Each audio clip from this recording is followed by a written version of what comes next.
Hello, and welcome to another edition of Goddammit Hasbro. First today, we'll be talking about from Doctor Who's The Face of Evil. Her debut story, actually, was Leela, played by Louise Jameson. From Character Options, she is. I picked her up from Amazon.com, actually, for I think it was Amazon. It was either that or Entertainment Earth. She was $10. Now I want to say it was Entertainment Earth. Anyway, she was $10. She came with her knife with the working sheath, of course, and naturally her trademark Janus Thorn. And she also comes with the crossbow here and the, what do you call it, laser gun of some sort right here. And the back has a nice, lovely picture of Louise Jameson and a synopsis of the plot of The Face of Evil. Now, as far as likeness, I think it's a pretty good one, all things considered. I think they got the face pretty good. They got the costume is pretty spot on. Plausibility-wise, she's got all the major points of articulation that you'll find on most of these character options figures. Her right leg obviously moves a bit better than her left because of the encumbrance by the knife.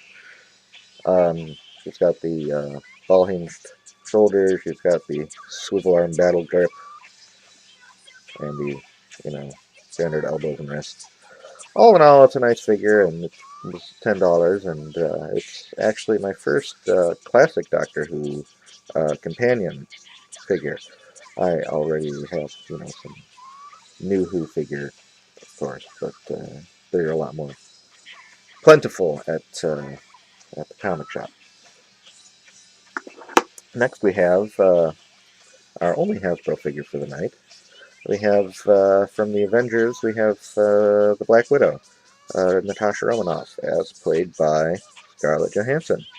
Now, what drew me to this figure initially was the head sculpt. It's really fantastic, I think. You can't really see it very well here, but, and I gotta say there's a little too much lipstick on her. But on the whole, I really, really enjoy this figure. The only drawback, I think, is that it doesn't have a waist pivot or a torso pivot, and that's kind of disappointing, but it's not terribly uncommon with the Avengers line. I found that none of the figures actually have. No, I take that back. I believe Iron Man does, and I want to say Nick Fury does. Could be wrong about that. But sadly, Natasha does not, and that is really her only drawback. Otherwise, she's just a fantastic figure.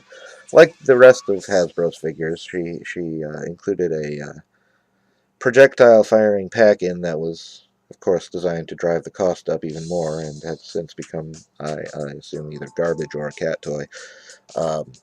It was ostensibly some kind of grappling hook. It was the same thing that Loki came with, if you have the Loki figure. It was really stupid, and I don't know why it's there other than to drive the cost of the figure up. God damn it, Hasbro.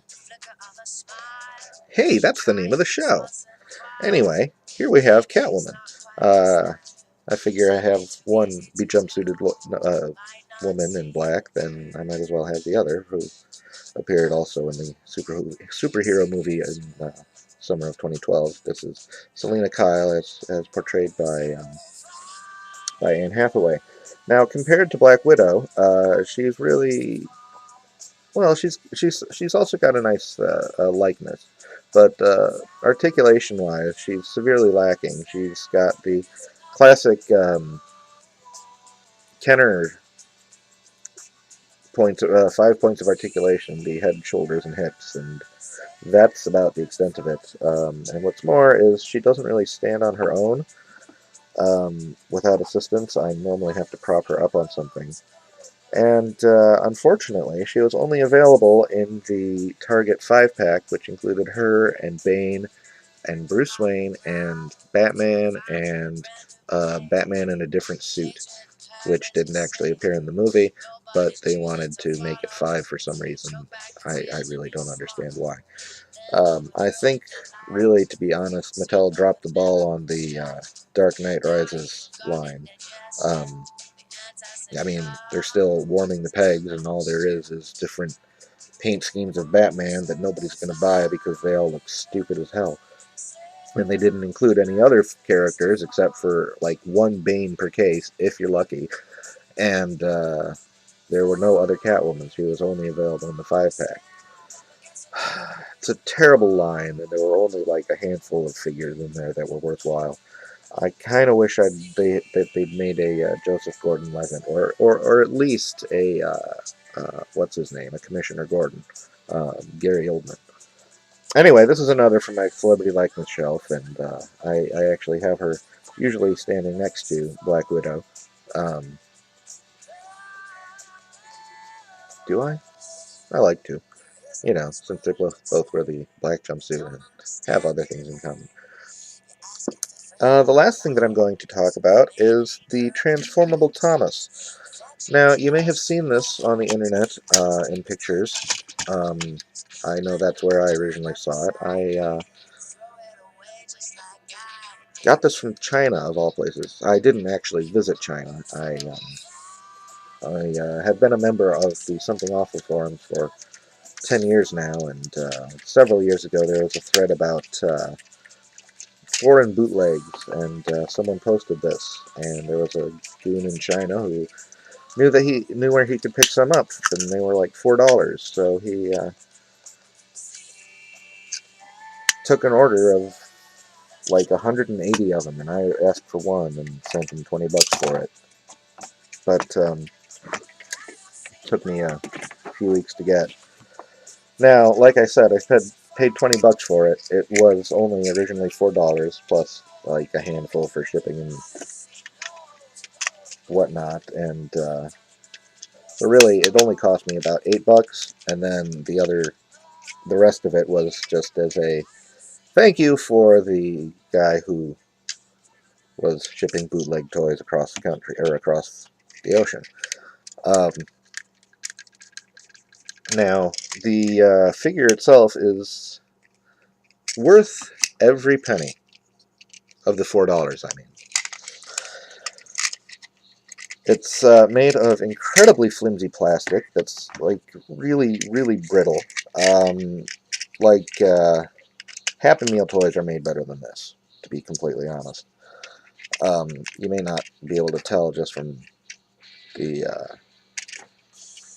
picture on the screen, but it's a really, really shoddily made thing, and I'm kind of surprised it's held up as long as it has. But as you can see, it transforms into 3 different trains. Well, and yeah, the red one's head likes to fall off, or rather, face. Getting it.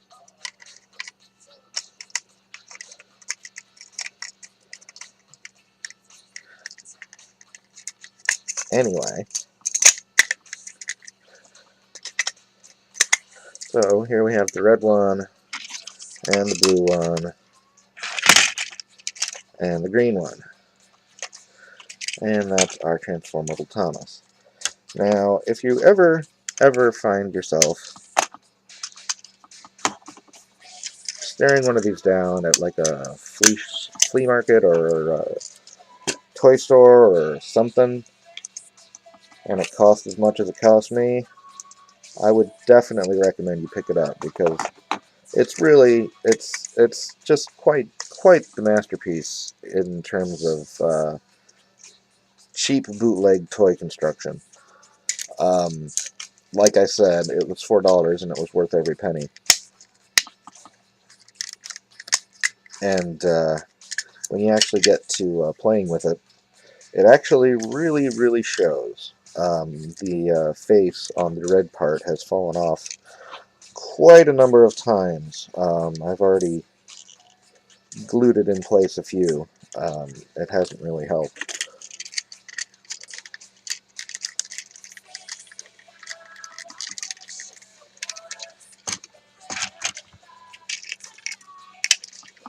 So, yeah, now you get to watch me put this thing back together.